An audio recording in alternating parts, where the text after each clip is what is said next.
Hey, what is going on, friends? Welcome back to another video. If you are new to the channel, my name is Ashley and I make new fish videos every single week. So remember to smash the subscribe button and come join the family. Alright, so today's video is about Arrowana surgery and it might be slightly controversial. So let's get some things out of the way. Firstly, viewer discretion is advised. Now, it is nothing very gory. You're not going to see any blood.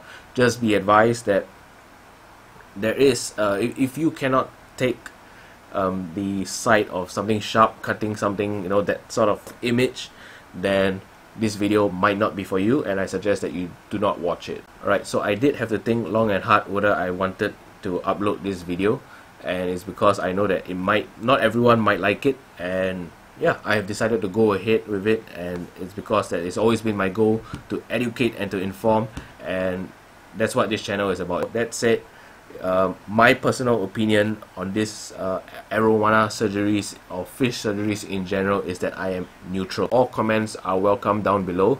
If you are against it, then do share your comments, and also if you think it's okay, then also do weigh in. So let's roll the footage. Alright guys, so I'm here at Marcus' place and we just got done filming the interview and he's about to do a surgery on the Arrowanas.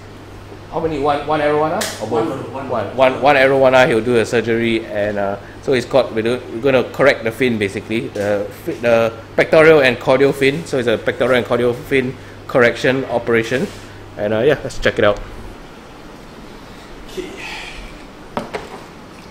Okay, so this is what we call the transmo. Usually we use this to knock the fish out. Okay. Yeah, so even for humans, you know, we do, for fishes wise, whether they do feel pain or not is rather debatable. But at least one thing we know is that when we knock it out, the chances of you feeling pain is lower.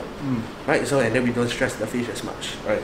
Okay, the reason why we're doing this this correction of the finnage, okay, what happens is that for pectoral fins, especially for fishes that Arrowanas wise, inside a low flow environment, if the flow is low, the pectoral fins tend to droop down.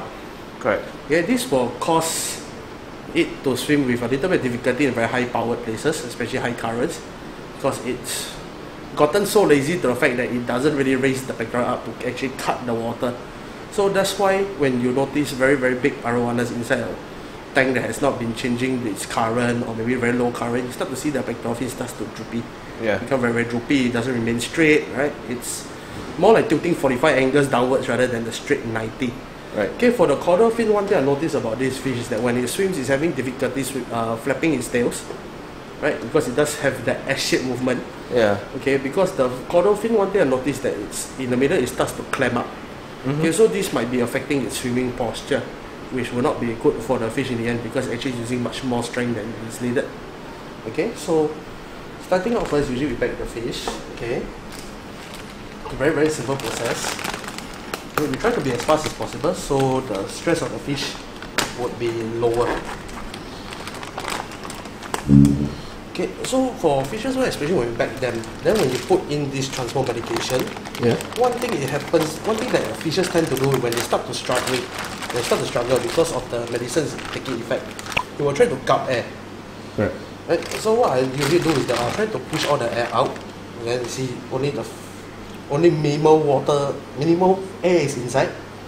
Then I'll dose in the medication. Okay, so usually 2 to 3 drops will do. Okay, so we just go inside and press. Right? You can see the medicine starts to come out. How long would that take? Usually it takes quite fast, but one thing you must understand that if let's say the fish has been drugged before or has been, you get more used to it, yes, you get more used to it, it will take longer. So usually for the trimming of the fishes, we usually use a knife or small scissors or anything that is sharp enough, because you really want a quick cut and a clean one, so that it doesn't really harm the fish's bones itself. Okay, so how do you test to confirm that it's been knocked out? You need to see whether it moves or wait. It will be on its belly. Belly, okay. Yeah, it will look like it's belly up. Like we said, the faster you get it done, the lesser stress the fish will experience. So you start to see it start swimming sideways, right? And then sooner or later it would overturn. Right, this is a sign that it has been knocked out. When we look at the fish, the way it swims, we can tell that it's having a little bit of difficulty already. Yeah. So that's when we decided whether to do the operation or not.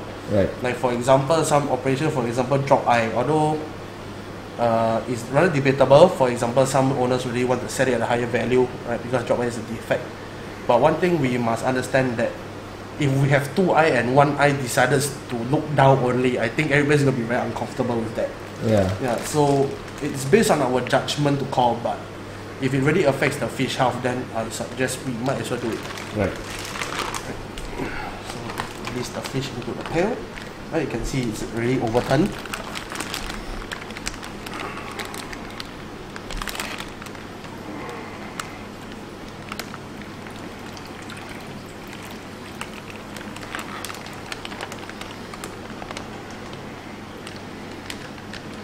Yep, so this is a Super Red Arowana.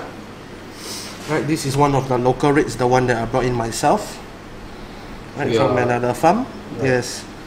So this guy originally was on sale, but after a while I decided to keep it for myself because I think it will be a very nice piece to keep as a display.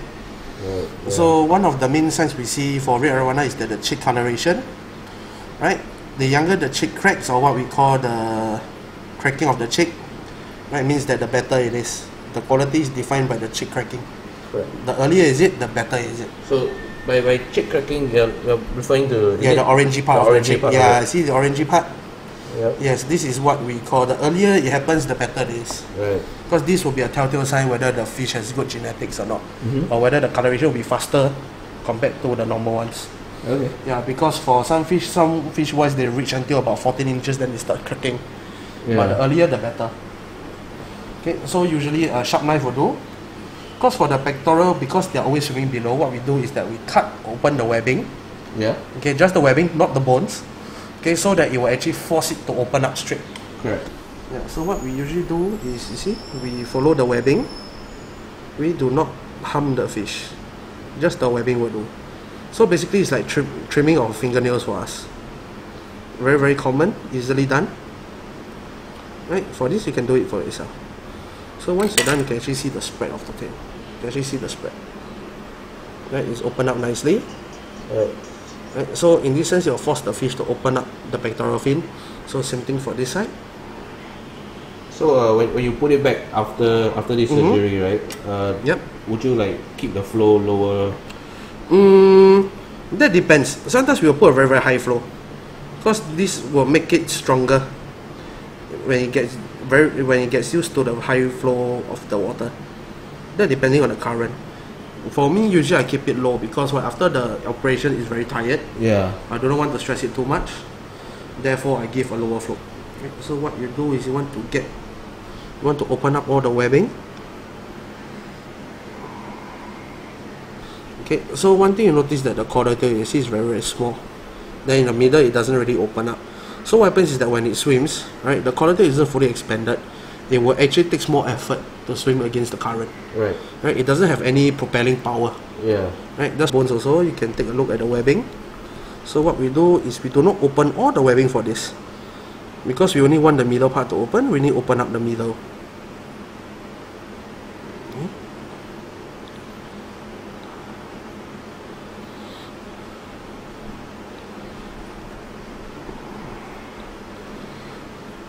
So generally I have a scissors with me, but because my scissors is rusty, I don't want to use it. So temporarily I'll use this knife. Also, usually you go with scissors. Yes, usually use this. When you take a knife off an operation on a fish, I can guarantee a lot of the owners will be very shocked of what you're using. Right. Okay. So when we cut open the finish, you will see that it does give you a very wide spread. Yes. So what we're trying to do here is that when you spread it big enough, right, the fish actually has the energy. It actually saves more energy by trying to propel itself. Right. Right? Because same thing as for an impaler, or maybe the propeller of a boat. The bigger the propeller, the better the propel speed. Same for fishes. If the fin is too small and it takes a lot of effort for it to swim, then right. So once it's done, okay, we'll put it back inside the tank. Right.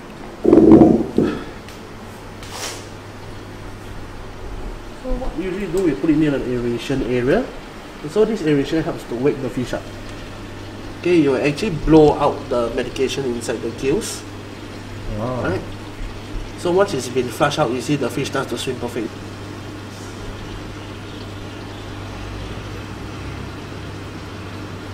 Should be fine. There you go.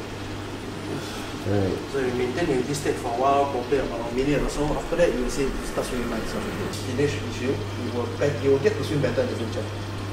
But this is only this is more of a permanent issue. Because sometimes we do understand that they are born with small tails and then they can't really swim right. But this will actually help them to get back. So you do this when you identify that the Arrowana is not swimming very efficiently. Yes, it's not swimming well against the current, you're having some difficulties. Right, this usually happens. Alright, so I hope you guys found today's video informative and educational. If you like the content I'm putting out, if you appreciate the content I'm putting out, then don't forget to like and subscribe. It really does help the channel. Turn on your post notifications so you get notified every time I upload, and if not, I will see you in the next video. Beard out.